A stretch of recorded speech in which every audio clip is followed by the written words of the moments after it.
We have opinions. You're going to hear them. Josh Hill, how are you? I'm good. Hello, everybody. We're back. 2 straight weeks. Two straight weeks. And this is an actual book chapter. It's not a short, brief summary Yeah, of... this was a chapter with a capital C This and was maybe a a capital H, too. chapter. It was. But no, I'm ready. Arya. I remember Yoren. like the last chapter we had like John whatever 2 or 3, and it was like half a page of notes, and like look at this one, it's front and back, people, Front and back-ish. I got a little bit of a yeah. top. There's Front not and- a whole lot there. and a but- backlit. So we're reading Arya 4 from Yes. the Clash of Kings. I did forget my book. Sorry, I don't have it here as a prop, but we have lots of notes. It's in our hearts and It's in our hearts. minds. I mean, it was good. This was a pretty juicy chapter. This is Yeah. Arya Stark trying to make her way north with, and by the way, she says hi, Julie says hi to you. Oh, hi, Julie. Hello. Trying to make her way north to Winterfell with Yoren and the Night's Watch boys, and they come upon a town. They want to stay there for the night. And short version, they get attacked, and there is a battle.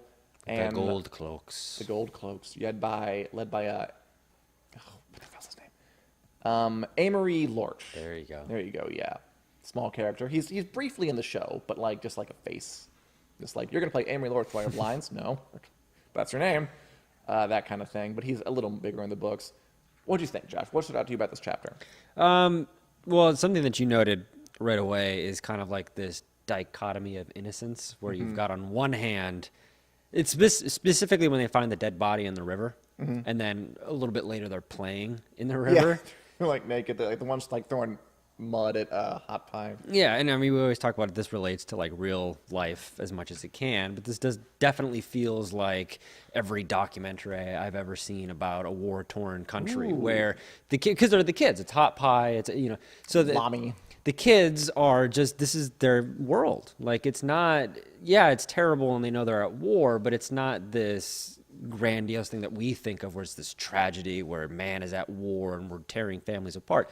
If they're like, this is just a reality, and sometimes I want to play in the river even if there's a war going on. It's this innocence of childhood that, despite how war-torn Westeros may be, still exists. Yeah, And I mean, like think you that- can't be running for your life all the time. No. Like there are down moments, and the resilience of kids. So yeah, the find that body in the river, and then Lami's just, but it's not going to stop him from wading in and chucking mud at hot pie for kicks. Yeah. I also just, and by the way, that's in a lot of Arya chapters I've noticed. Like Yes. that kind of contrast. It's always her Because that's she's- her contrast. I mean, yeah, she's a she's a child kid. who will murder you by feeding you your own family in pies. Like that's Arya. So she is a walking contradiction of she's a child, but she's also murderous. Yes, that's like, hard-bitten cynic. And capital she does, M. like literally kill a couple people in this one. Yep. I also laughed another great contrast moment when, so basically the idea is they hole up in a hold fast, which I'm pretty sure is a made up word for small castle. Yeah. I was envisioning a panic room most of the time, and then I was like, oh, I get what it is. I wanted to ask you, like, if the geography of this chapter worked for you, because it was, I recall reading this and not quite like getting where things were happening. Like, did you get where they were in relation to the town and the holdfast and where the gold cloaks were coming from, or how she got out and all that stuff? Not really. The geography was a little off. Yeah, in I this felt one. like It was a the little. first time too. Yeah. Like, sometimes you watch a movie, they get the shaky cam where you're like chasing after somebody and you don't know exactly where you are. It's very disorienting. And I don't know if that was by design, if he was trying to be disorienting by. I don't think so. So, well, I was giving him the benefit of the doubt. So. Right. And I'm guessing no, but I would But I'm say with you. It was very confusing. Maybe we can, if we want to give them the charitable rating, maybe it's supposed to be because of the war. I don't know. Maybe you're right. Maybe this is pro shaky cam.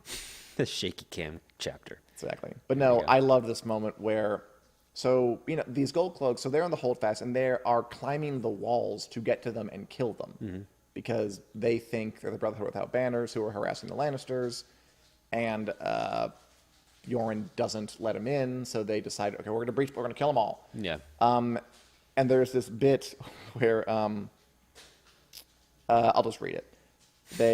Gendry knocks a helmet off some dude. Underneath, he was bald and scared looking, with missing teeth and a speckly gray beard. But even as she was feeling sorry for him, she was killing him, shouting, "Winterfell, Winterfell," while Hot Pie screamed, "Hot Pie!" Hot Pie. beside her as he hacked at the man's scrawny neck. Could you imagine that that's the last thing you ever hear is some dopey kid just clapping and saying "Hot Pie"? Like, I mean, a dopey kid yelling "Hot Pie" and hacking at your scrawny neck. that is very much not the worst thing that's going on in that. Just the last thing that you ever hear is "Hot Pie, Hot Pie, Hot Pie." I'm just like, what did I do to deserve this? I mean, but death? again, if we're talking about like a thing between Of all the like, noble deaths to get in Westeros, that's what you get. if we're talking about like contrast between like hard-bitten cynicism and kind of the war documentary and kind of funny innocence, Marx that's Brothers. got to be up there. Yeah. Like there's this terrifying, and I like that Martin, like, he doesn't demonize the other side. Like this No. guy he's scared. He's bald and he has a scrawny neck, scared looking, missing teeth, Bethy gray beard. And he's being killed by this, tubby little child who's hacking him and yelling "Hot Pie." Yeah. Like that is horrifying and that is funny. Yeah, well, I mean, it's not necessarily the scene from Saving Private Ryan where he's stabbing the guy in the heart. Like that's No. heartbreaking. This is not. I mean, we don't know this guy. No, The point but- is there's interesting currents of. There is. I mean, she doesn't hate this person, but she's a kid. She's doing what she has to do. Like she's feeling. That line is great. Even as she was feeling sorry for him, she was killing him. That is the overarching point. That is Arya's part of her arc. Like at some point she kind of grows out of, even though she feels bad, it's like then it turns into a vengeance thing, Right. where she's like, I'm specifically going to Dexter people, where it's, you're a bad person, I'm going to kill you. Yeah, she turns So, it off a bit. And this, I mean, I think the part of this is like bad and good. I mean, these guys are just on the opposite side. Yeah. Emery Lorch is a dick. He Well, is yeah, he clearly. He has this this one line after they decide to storm the holdfast. Storm the walls and kill them all, Sir Amy said in a bored voice. Just adding in bored voice. Like, you just got to twist that little knife. Like, obviously he has to go. And I think he does in the books. I forget exactly how they get him. Spoilers, Dan. I mean, whatever. Look at that. I believe the entire point of this segment is I have never read the books, and you're going to tell me what happens in future chapters. This is your. Okay, fine. Amory Lorch is going to die, or maybe he won't. Maybe he'll become king of the Seven Kingdoms. I doubt it. Anyway, so let's talk about the moral decisions here. Yeah. So they're in the holdfast. I also like this bit where she sees the torches coming through. I thought the description in this one. Okay. For the moment, she has to I love these childish touches. When the army's coming, she has to put her toes into holes between stones to stand over and look over the wall. Yeah. Which is kind of a very kid thing to do. For a moment, she thought the town was full of lantern bugs, which is dumb for lightning bugs. Then she realized they were men with torches galloping between the houses. Yeah. I also loved the description when they're kind of in the town, just kind of walking around it. In the daytime, she's a little unsettled. A sudden clap of sound made Arya reach for a needle, but it was only a shutter banging in the wind after the open river shore. The closest of the town unnerved her. It's John was in a ghost town last chapter. Yeah. Beyond the Wall, and this is another one. They come here and the people are just gone. I thought it was creepier here though. I love spooky horror during the daytime. Yeah. And just walking around and just being like, where is everybody? That shutter just banged. Like, what the hell is that? Well, there's a more natural implication of creepiness beyond the wall because you're going literally beyond the wall. That right there is creepy in of itself. That's a good point. Whereas this is more cabin in the woodsy type of thing, or Dracula's castle, where even in the middle of the day you're not safe, and that's the greater terror. Where beyond the wall, it's always kind of just I mean, gray yeah, and it's always snowy a low and- level anyway. Yeah, where here it's there's no escape, even in even in sunlight. Anyway, they hold up in the holdfast, and Yoren's idea is, look, even if they come for us, we're the Night's Watch. The Night's Watch doesn't get messed with. Just we're Switzerland. We don't get involved, and people know that. And Arya's thinking I don't know, we should move on. Obviously, she's correct. Plot twist. Yeah, she ends up living. And there's a moment where Amory Lorch is trying to kind of get them to open up the doors and say if you're not the Brotherhood Without Banners who is attacking the Lannister lines, just open them up, let us in, we will treat with you, we'll deal with you. And Yoren doesn't. He's like, nope, I think I'm going to take my chances with that, and that's when they attack. Should he just open the doors? maybe. Yeah, I mean, like, I mean, yeah, it's possible that maybe they could have saved it. Or I think his perspective is that you're going to hurt us no matter what. that's kind of where I was coming from. It is you're in a no-win situation. Yeah. In that We point. might as well have if walls somebody between who you and me. if somebody is coming that is your enemy, you're not going to be like, maybe we can talk this out. Come on in. I'll brew some tea. We'll sit down and have a chat. Usually not how that works out. I also loved the description of when they're climbing over the wall to get into the holdfast. There's a description of just a hand shooting up, and Arya sees this like disembodied hand climbing up. It's such a great image. Again, it's got that childish thing of like it looks like its own kind of thing. It's not like attached to anything. And then she hacks at it and cuts with the fingers, and it falls back down. I think this chapter is just great. I really liked a lot of it. Yeah, I mean, I don't remember an Arya chapter I haven't liked. Yeah, so she's it's definitely she's the a good time. strongest of the batch, but similar feelings. We also got so after they're losing, Amory's not Amory. Yoren's like, look, we're losing. Run, like, get out of here. Yeah. And it's another geography thing. Okay, let me see if I can get my head around this. They're in a holdfast, which Yes. is a castle with a wall, not a big wall, but like a small one. Sure. There's a barn or something, and in the barn there is a trap door that leads through a tunnel outside the walls that she uses to escape. They have put a wagon over the trap door where Jack and Hagar and the other two criminals are in. Yes. The barn catches fire, which is danger and bad. And then Arya makes a decision, as she's trying to get out the trap door, she gives Jack an axe to free himself from the burning way, because it's on fire, they're going to die. Okay. Like, did you get all of that geography when you were reading it? No. Okay. I did not. I tried. I had to think about it. Like, okay, how does this laid out? Maybe it would have worked better on TV. Because, do you recall this scene in TV? I don't know. It does happen, like, nothing like this. Basically, they just get accosted on the road, and there's no battle. And Wow, that's like we ran out of budget. We're just gonna have this be a conversation on the side of the road. This was back when they had a budget. Yeah. Like, they couldn't afford this.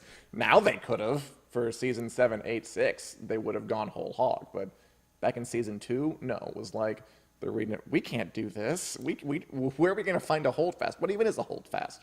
So they just it's just on the road. They come out, they kill the one kid, and then they take him all prisoner. And this, it's quite a bit more elaborate. Yes, and a little bit more confusing with the geography, but Yeah, it was, again, I wonder. the general point was taken. Like, Yeah. I got what they did, but it was the moving around was. Anyway, about Arya's choice. Should she have given the axe to Jack and Hagar and his two criminal buddies to free themselves from the burning barn? They're locked up in a wagon. I think this version of Arya absolutely does that, and it makes sense because she's not the hardened killer or assassin that we know her to later be. And I still think maybe she gives them the axe even later on because as hardcore as Arya was, right up until the end, not that she dies, but like right up until the end of the show and so far in the books, everything that I know about Arya, she still has a heart. Like, there's still humanity inside of her. There's a little bit of a soul left. And I feel like that even later, if this would happen later on, she still throws down the axe and it's like, I'm not going to get you out of this, but I'm not going to not get you out of this. Like, it's up to you. Get yourself out. Her hate is very specific and personalized. She Extremely has people she hates. Oh, yes. Speaking of that, by the way, there's a scene, I'm not sure if you recall this, it's early on the show, but that is not in the books that they add, where Yoren, who is the Night's Watch guy who's kind of taking her under her wing and trying to get her north, has a conversation with her where he talks about his obsession with a dude who murdered his brother, and just says, his name was Willem. I went to bed every night and just said, Willem, Willem, Willem, Willem. It's supposed to be the genesis of her kill list. Okay. And it's just not in the book at all. Like, it's not here at all. I'm going to doubt you remember that scene from the show in the first place. I don't, no. Do you think something like that should have been in the books? Because really, there is no genesis or like point, that's where the kill list started in the books. No, because I think the kill list is kind of the MacGuffin. Like, it doesn't really matter to her story. It just kind of drives her story, but it's not her ultimate goal isn't to kill everybody that's on the list, like a video game or something. I mean, that's what I she don't thinks know, her isn't goal is, but that's not what her character arc is about. Okay. It's just there to drive us to the end wherever she ends up in the books. Like we saw where she ended up in the show. But I don't think that the kill list needs a genesis. I think it naturally happening and occurring, and you're just like, oh, there's the kill list. Makes sense because it's not the main point of her character. It's not the I hear defining ya. quality that we're like, oh, this is Arya kill list. There you go. 1, 2. It's just kind of naturally part of her character. One of the many elements of her. Yeah. I was surprised that wasn't in the books when I went back and read it, because I mean, it is a good scene in the show. Yeah. And I mean, it I mean, makes I don't sense. remember. and I'm taking it, your I word know. for it, but It was. Completely, it was good. And it reminded me of a time when, like, oh, they were, like, actually adding stuff back then, rather than kind of cutting a lot of stuff, which they will do, before long. Okay, any other thoughts before we get into vocab? no, vocab, my favorite part. Okay, great. This is important. Everybody, vocabulary lesson. Okay, what we learned from this chapter. We do one of those things that, was it Sesame Street or whatever, where it's the two, like, magnetic balls, and you're like, sward. Yeah. Sward. you got the sword. Sward. And Julie, by the way, thinks you are correct about Arya having that heart of innocence. Thank you, still Julie. to this day. Julie gets it. Julie knows. Julie gets it. I agree too. Me too. Sward. Do you know what a sward is? What is a sward, Dan? Sward is an expanse of short grass, as in she burst into the grassy sward behind the pebbled shore. God, these This are is good. These are I mean, phenomenal. No, they're good. We're writers. We should build a vocabulary. I still can't get this. Postern. A back or side entrance. Postern gate. Just postern. Postern. Okay. What don't you get about postern? Postern, I like how just to can't say retain it? Or? it. Oh. Because I keep seeing it. I Postern keep gate. not remembering what it means. Oh, okay. Okay. Back or side entrance. Postern gate. And hauberk, a shirt of mail. Probably don't need that one that much. But Yeah. I'm going to use sward at some point. Sward's good. Yeah. Of the 3, 1 out of 3. Sward. Out of 3. I'm down for that. Postern's not bad either. Anyway, thanks for watching, everybody. We'll be back next week with more Game of Thrones discussion, more genre analysis, more news, more coverage, and more A Song of Ben and Joshua. I believe another Tyrion chapter. Oh, yes. All right. Thanks for watching. I'll see y'all later. Bye.